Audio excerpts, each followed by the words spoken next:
एक फूलों से भरी वादी में एक छोटा सा गांव था जहां एक सुचित्रा नाम की लड़की रहा करती थी। उसकी उम्र 10-12 साल थी। सुचित्रा की माँ हमेशा बीमार रहा करती थी।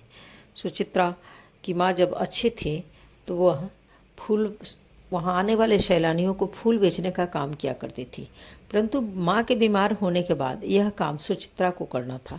एक दिन सुचित्रा उठी, उसने फूलों की टोकरी को पीठ पर लादा और डल झील के किनारे चल पड़ी। डल झील के किनारे बहुत से सैलानी टहल रहे थे, कुछ नावों में तैर रहे थे। जिस सैलानियों ने अपने मनोरंजन के लिए तैर फूलों से भरी हुई वादी अद्भुत सुंदरता के लिए हुए खुशबू बिखेर रही थी। सुचित्रा सैलानियों के आगे पीछे फूल बेचने के लिए चलती रही, परंतु बहुत कम सैलानियों ने फूल लिया। शाम हो रही थी। सुचित्रा को वापस भी आना था। अपनी माँ को दवा देना था, अपनी माँ को खाना भी देना था। सुचित्रा के पास इतने पैसे नहीं थे कि वह अपनी माँ को खाना भी दे और दवा भी दे। तो शाम हो चुकी थी। डल झील से नावें वापस आ रही थी। सैलानी अपने अपने होटल की तरफ बढ़ चले थे। सुचित्रा अपनी माँ के पास वापस आ गई थी। उसके पास बहुत कम पैसे थे, परंतु न वो तो भरपेट खाना खा सकती थी, न ही दवा ला सकती थी। सुचित्रा घबराई नहीं, वापस माँ के पास आई। घर में परंतु अनाज नहीं थे। सुचित्रा ने माँ की दवा की पर्ची ली और दुकानदार के पास गई। उसने कहा कि जितने पैसे के दवाइयाँ होती हैं दे दो, बाकी पैसे वो बाद में देगी। लेकिन दुकानदार नहीं माना। बेबस सुचित्रा को बिना दवा के ही वापस आना पड़ा। उसने खाने का सामान लिया और वापस आ गई। उसने पानी गर्म किया, माँ को गर्म पानी दी और खाना जो लाई थी अपनी माँ को खिलाया, खुद भी खाया। दूसरे दिन सुचित्रा उठी, उन पैसों से फूलों को खरीदा और डल झील के किनारे चल पड़ी।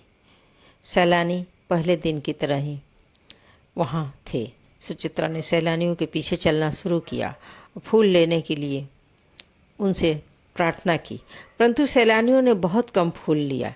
सुचित्रा हताश हो रही थी। फूल मुरझा रहे थे सब। सुचित्रा का छोटा सा मन अपने माँ के लिए व्याकुल हो रहा था। वह उठी, डल झील के पानी में उसने अपने पैरों को डाल दिया। उसने मुरझाते हुए फूलों में फिर से पानी छिड़का और कुछ फूलों को उसने तोड़कर पानी में डाल दिया। फूल पानी में घुलते मिलते धीरे धीरे आगे बढ़ने लगे और अपनी खुशबू को पानी में बिखेरते हुए, अपनी उपस्थिति को जताते हुए आगे बढ़े। डल झील सैलानियों के नावों के पास फूल बढ़ते गए, पानी में आ गए। सुचित्रा ध्यान से उन फूलों को देखती रही। कुछ फूल नावों के आगे पीछे बिखर रहे थे, सुगंध उठ रही थी, एक मदहोश करने वाली खुशबू बिखर रही थी। लोगों ने पलट कर देखा, कुछ सैलानियों ने पलट कर देखा, कुछ महिलाओं ने पलट कर देखा। कुछ नाव सुचित्रा के पास आए और उन्होंने कुछ बंच फूल सुचित्रा से खरीदा। कुछ और भी नाव आई और उसने फिर से सुचित्रा से कुछ फूलों को खरीदा। सुचित्रा के पास अब पर्याप्त पैसे थे। शाम हो रही थी। सुचित्रा वापस आई। उस दिन उस सुचित्रा ने माँ को दवाइयाँ भी दी और खाना भी खिलाया। दूसरे दिन सुचित्रा सुबह उठी और उसने निश्चय किया कि वो ज़्यादा फूल नहीं खरीदेगी। वो वापस जंगल गई और जंगल में थोड़े से आगे बढ़ते हुए उसे बहुत से जंगली फूल दिखे। उसने उन जंगली फूलों को तोड़ा, बंच घास की सहायता से बंच बनाया और छोटे फूलों को तोड़कर उसने अपने टोकरी में रखा। उन फूलों को लेकर सुचित्रा वापस डल झील में आई। डल झील के किनारे पर सुचित्रा ने अपने पाँवों को पानी में डाला और मुट्ठी भर कुछ फूल उसने डल झील के पानी में डाल दिया। फूल आगे बढ़े, धीरे धीरे अपने सुगंध को बिखेरते हुए, अपनी उपस्थिति को जनाते हुए। फूल धीरे धीरे नावों के पास बढ़ रहे थे। कुछ फूल नाव के आगे पीछे बिखर गए। एक मदहोश जंगली खुशबू वातावरण में बिखर रही थी। बहुत ही अद्भुत था उन जंगली फूलों की सुगंध। यात्री नाव वापस आ रहे थे। सुचित्रा के फूल धीरे धीरे बिक रहे थे। बहुत सारे फूल सुचित्रा ने डाले, फिर अपनी माँ के, और उसने बहुत सारे फूल बेचे। उसके पास पर्याप्त पैसे थे माँ की दवाई के लिए और भोजन के लिए।